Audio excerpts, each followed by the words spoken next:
আমি এই আমি নামাজ পড়তে ঢুকছি এগুলো আপনাকে আমি করছি, আমি তো কোনো আন্দোলনের সাথে জড়িত না, আমি নামাজ পড়তে এসেছি স্যার।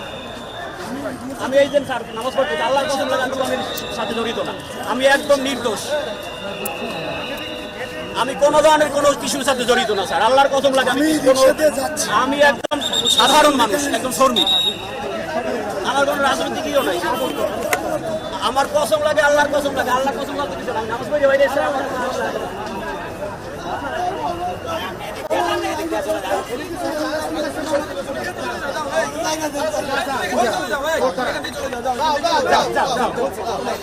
ছেড়ে দিচ্ছে, যাও মোবাইল চুরি করবি।